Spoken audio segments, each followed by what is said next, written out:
Today on the show, all our stories have water at the center of them. We talk about how a forgotten river was brought back to life by a statewide ecological initiative called One District, One River. We also discuss why two officials have drawn attention amid flood-like conditions in several parts of UP. But we begin today by talking about the flash floods in Uttarakhand's Uttarkashi. Hi, I'm Ichha Sharma, and you're listening to Three Things, the Indian Express news show.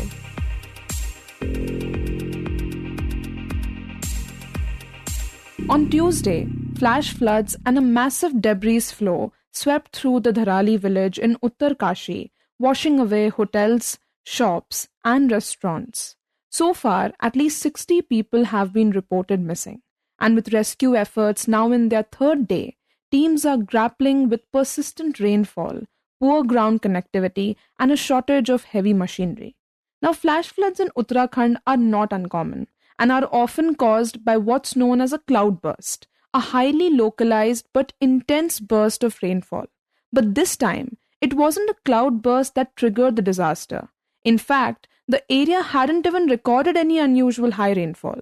So what actually caused these flash floods? To understand that, my colleague Shasahnk Bhargava speaks to the Indian Express's Amitabh Sinha. Amitabh, just for context, can you tell us what is the difference between a cloudburst and heavy rainfall? Right. So cloudburst is just another instance of very heavy rainfall, but there is a strict definition for it. So IMD defines a cloudburst as a rainfall that is in excess of 10 centimeters in about 1 hour in a very small area of about 10 kilometers by 10 kilometers. Now, we are talking about very intense rainfall over a very small area or over a very short period of time. Now, if all these criteria are met, then it's called a cloudburst. And by this definition, if you have, say, 5 centimeter rainfall over a half an hour period, again, that gets qualified as a cloudburst event. And 10 centimeters is actually quite a lot of rainfall. The average rainfall over the country as a whole in the entire year is supposed to be about 116 centimeters of rainfall, right?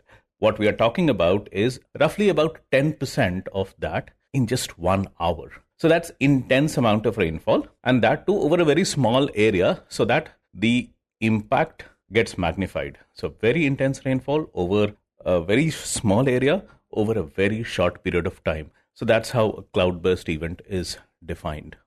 And what kind of rainfall was Uttarkashi witnessing when this disaster happened? How heavy was the rainfall? Actually, if you look at the rainfall information over the Uttarkashi district itself, it wasn't very unusual. So Uttarakhand, the entire state, has been receiving continuous heavy rainfall for the last 3 days. And we're talking about the 3rd, 4th and 5th of August. Uttarkashi district itself was not getting any extraordinary rainfall during this time. It was raining, of course, but on 3rd and 4th, Uttarkashi received less than normal rainfall. On 5th, it received about 10% more than normal rainfall. But here we are talking about 24-hour periods, right? If the same amount of rainfall which is expected during the entire day just happens during 1 hour, then of course the magnitude of the situation is very different than when you have light rains that keep happening over a 24-hour period. So it seems that, there was a spell of very heavy rainfall on 5th in Uttarkashi, but it's not out of ordinary. Okay, so if the amount of rainfall wasn't extraordinary, is the region's topography to blame here? Is that what led to these flash floods?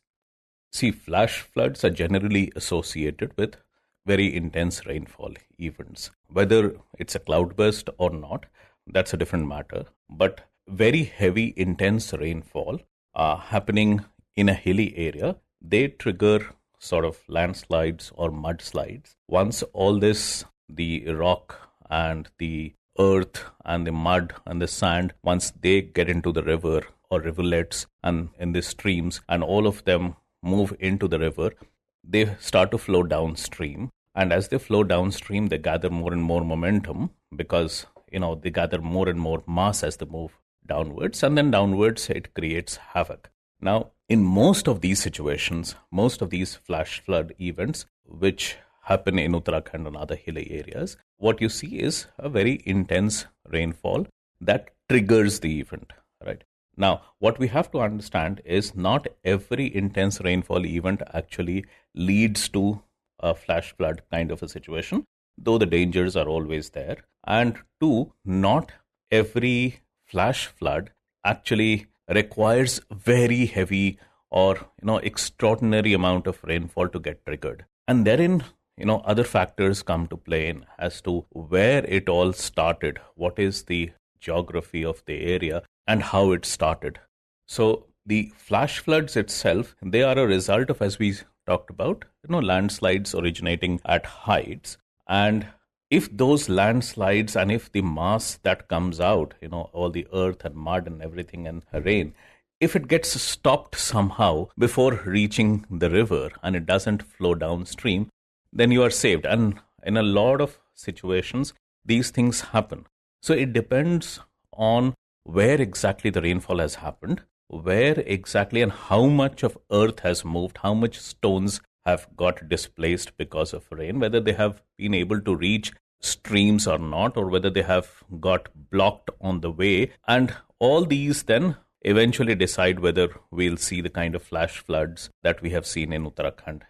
And Amitabh, the other thing we should point out is that the region where this happened is an eco-sensitive zone. And one of the concerns that has been raised a number of times in the past is that despite this, a lot of unregulated development has taken place here. How much does that add to this problem? So they do, of course. And unregulated activity in Uttarakhand has been under intense focus for a pretty long time. At least in the last one decade, people would remember the Kedarnath tragedy in 2013, for example. And that was blamed to a very large extent on very unregulated kind of construction and building activity that has been going on in that state. And ever after that also, there have been several instances of these kind of disasters taking place in Uttarakhand. Not that these disasters would completely be stopped if no construction was happening. Just that construction, especially unmindful construction or unregulated construction, they do add to the fragility of the region. And that is what environmentalists have been raising for a fairly long time. And so we have seen the sinking of certain towns. Joshimath came in news. We have seen multiple instances of flash floods in Uttarakhand. Uttarakhand is also an earthquake-prone area. So that's another dimension that has to be looked at. There were lots of hydropower, dams that were being constructed in this state, some of whom have been stopped since then. Few of those projects have been abandoned because of environmental concerns.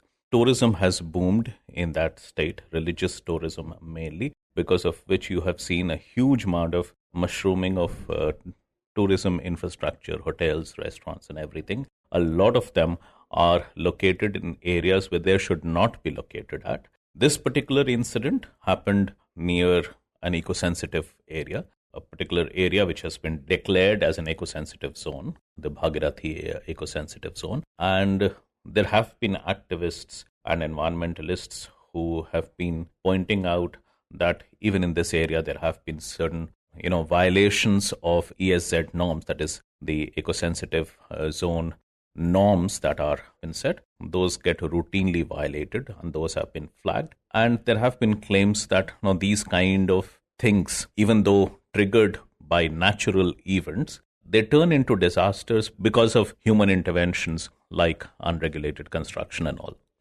Right. In fact, the government's Char Dham all-weather highway that is being built has faced a lot of criticism and legal challenges. But even besides this, the other thing that is known to increase the risk of these disasters is climate change, right? Because that is something that is making these kind of weather events more frequent.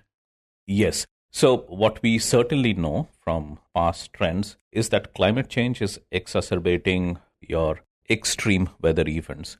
Extreme rainfall events are increasing both in terms of frequency as well as their intensity. Now, there has been no trend as far as cloud bursts are concerned. Under the strict definition of what a cloud burst is, that we do not have very good handle on. But extreme weather events and particularly extreme rainfall, that is something that we have very good data for, and we can see that the instances of extreme rainfall have been increasing under climate change scenarios, both the frequency of extreme weather events as well as the intensity of extreme weather events. So you have many more extreme rainfall events happening now, compared to say 10 years ago. So that is certainly there. So these kind of things, they are increasing under climate change scenarios.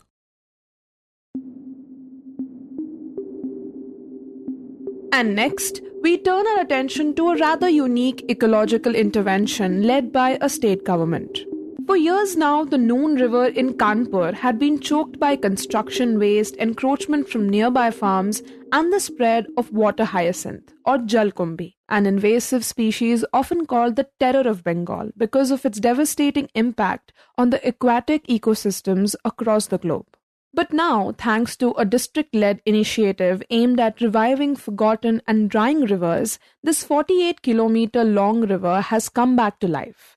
In fact, as recently as February this year, there was no visible sign of the Noon as it passed through Rampur Narwa village in the Kanpur district. See, what had happened was not a 1 or 2 years process. It was a gradual process which happened over the period, or in fact over decades. This is the Indian Express's Maulshree Seth, who reported on the story for the newspaper.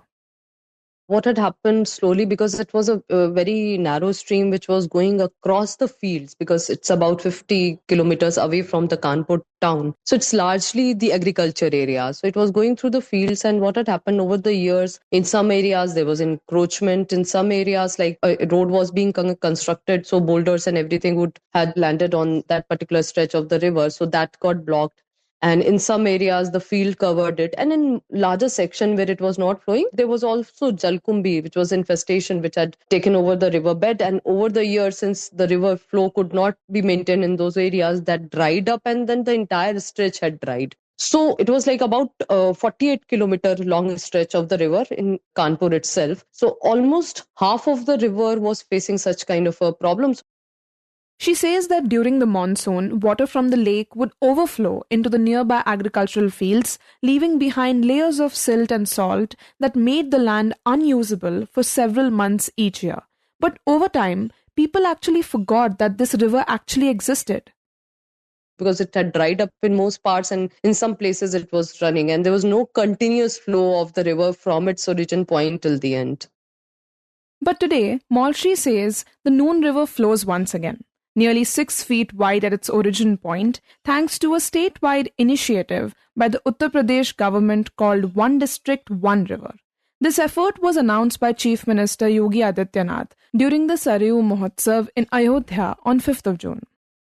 And then the follow-up by the officers started, like which district should be done, which river should be revived in which district. Because earlier the river rejuvenation projects used to be like scattered, whichever person would feel, whichever officer would feel that this river should be revived. And there was no planned statewide effort unanimously across the state. So that is how the process started in Noon River. Also, like many other rivers, now 75 are being revived across the state for each of 75 districts. So that is how the process of Noon also started. So they kind of selected Noon River initially because they said Noon River from its start to the end point was in one district. Because otherwise in some rivers where there are 2-3 districts involved, so there's a lot of coordination to be done across officers, across districts. So that is why they chose Noon River as such.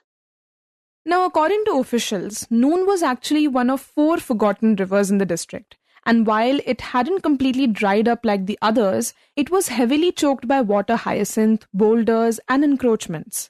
Maulshree tells us that its revival process began in February this year, with officials first consulting archival irrigation maps and satellite images dating back over 40 years to trace the river's original course. But this, of course, is not being done for every river. So what is happening is each and every district is undertaking the process or the mechanism which they feel is right depending on their particular area. Because in case if we talk about just the Noon River, because initially they searched into the irrigation records, the old irrigation records, to know how the river flow was there once. After looking into the irrigation records, they went to the satellite imagery center which is there in Lucknow, and through that they kind of saw the channel and where the problem areas were there. Then the field survey was done through drone mapping, because otherwise, because it's in field, most of the area which I also saw, you can't even reach to those places on foot. So the drone survey was done, and then the plan was prepared, like which area should be focused first, where, because in case where there was just the jalkumbi or the infestation was there, that could be removed through manual labor. But in case where there was larger encroachment or the larger boulders were there, so that those couldn't be removed, so they needed to bring in the heavy machinery also. So this is how the entire plan was made, and different segments, different experts were hired, like roped in for different sectors of the revival project as far as Noon is concerned. For example, if we just talk about one river in Lucknow, which everybody had known it as a Nala. For decades, people used to call Kukrel as a Nala, Kukral Nala. That is how everybody associated with it. And once the process started and the officers and the experts also started looking into it, they looked into the satellite imagery of 1985, and they realized it's actually a river. It's a Kukral river, not a Kukral Nala. So then the entire mechanism started. Experts were roped in from, say, Baba Bhimrao Ambedkar University in Lucknow, then some from IT Kanpur, into different fields they were roped into. And then the entire plan was made. And if we talk about just the Kukral River now, just only the half part of it has been revived, because major section goes through different parts of the city. So if we talk about the Kukral River in Lucknow, the problem was of encroachment, like concrete encroachment, which was there. So that kind of created a problem. And because the court cases also involved, and the illegal construction has, because in case of Noon River, it was in the agriculture area. So all they had to do was to remove the actual infestation which was there. And the concrete construction was not that much. But apart from the challenges of mapping the river, Maulshree says the initial outreach to local communities was met with skepticism. And here it's worth noting that the Noon River flows through 34 gram panchayats across 3 administrative blocks, which made community participation essential to the success of the project. Yes, what had happened, if we talk about just the Noon River as such, where we had visited, initially what the local officials were saying, it was very hard to convince people, because when they approached them that they want to revive the project, the first instance was people were saying that it's yet another government project that is coming and it's not going to be successful. They would just remove some of the silt from the river, and then it would be as it used to be in the past. So initially they didn't get the support of the locals as they had expected. Then they had formed a group of women, try to explain them how it's going once the river flow is channelized. So how it would help them in irrigation also, because there'll be easy access from the riverside, and even the water flowing into the field would be easier to maintain, because then they'll be able to channelize that water back into the river flow, because there'll be a continuous flow of the river from the lake where it originates to the Bitur point where it actually exists. So these women kind of started having, along with the local officers, they raised slogans and they kind of created awareness. And later the senior officers were brought in to actually work on the field to clear the river project, CDO, district magistrate and other officers. So initially it was started by the officers. But when later on, through this awareness and everything, locals also started pitching in. So there are 34 gram panchayats which were involved in the entire stretch of the river. So there were success stories coming in from 1 or 2 gram panchayats. So other also started following up, and then the gram pradhans also took interest, and the locals also, because they were saying that some of them also gave like their labor as a without of charge, which is like shramdan. And interestingly, another scheme that saw a boost through this particular project was Mahatma Gandhi National Rural Employment Guarantee Act, or Manrega, which is meant to give unskilled jobs to millions of people every year.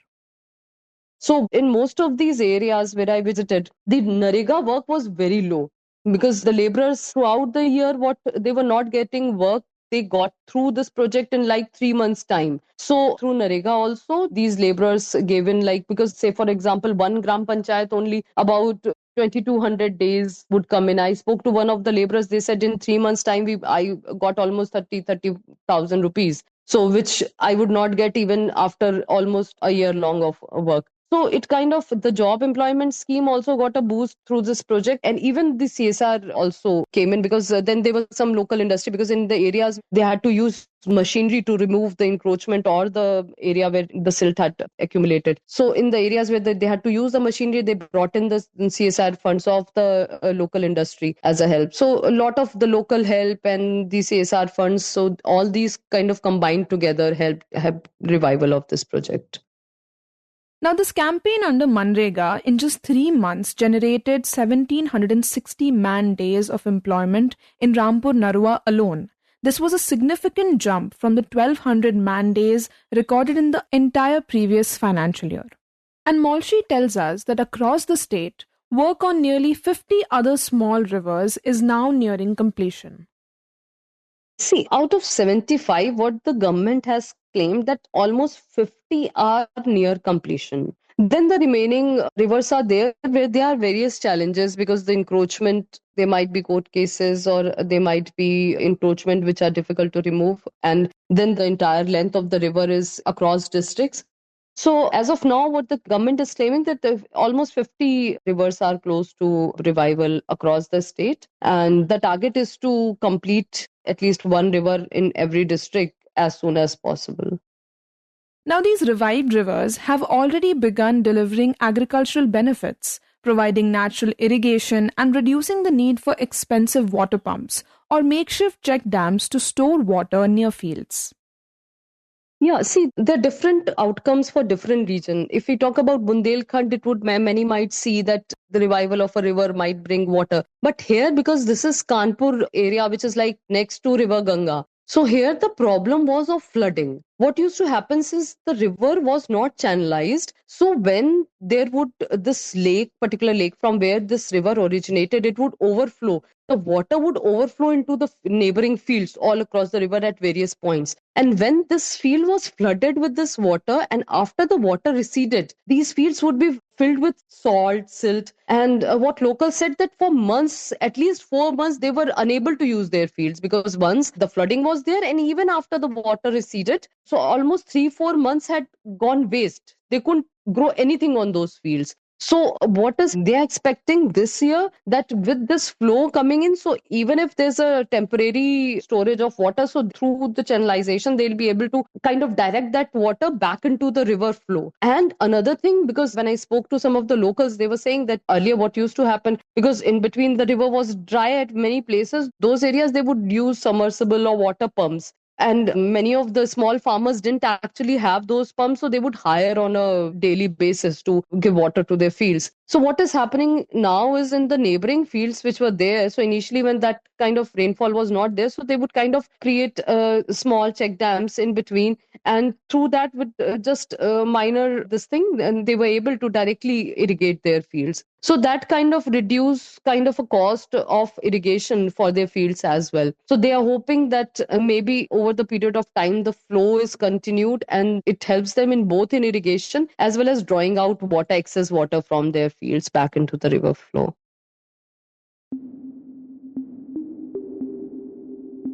And in the end, we talk about an overnight internet sensation. Several parts of UP are currently dealing with flood-like conditions and severe waterlogging, especially in districts situated along the Ganga River. And during this time, at least 2 officials have attracted attention for the wrong reasons. One of them is State Cabinet Minister Sanjay Nishad, who during a visit to a flood-affected area in Kanpur Dehat on Monday sparked controversy. In a video that surfaced on social media, he's seen telling villagers that since they are children of the Ganga, the river is essentially arriving at their doorsteps to clean their feet, and that this would, in a way, guarantee them a place in heaven.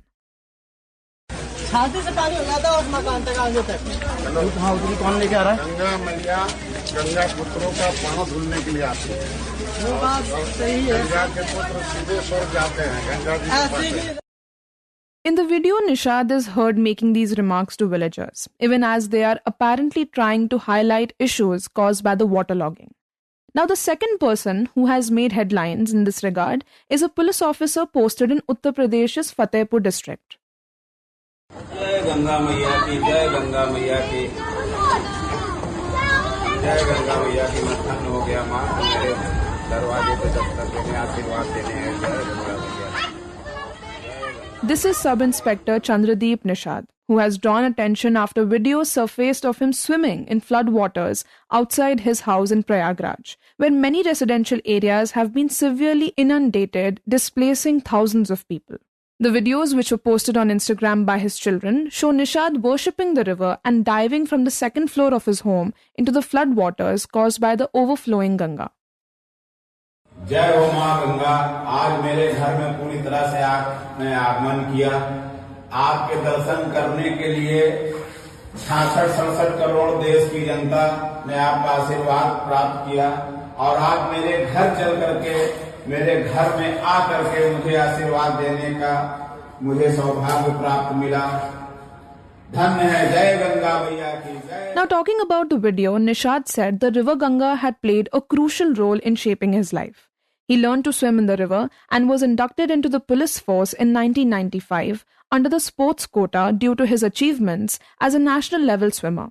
He started as a constable and was recently promoted to sub-inspector and is currently serving as a personal security officer to a judge of the Allahabad High Court. Nishad told the Indian Express's Manish Sahu that the flood water entered his house about 5 to 6 days earlier. Initially, the water was low and he performed a brief ritual. As the water level rose, he moved belongings to the upper floors and began using swimming and rooftop routes to reach dry areas and report to duty.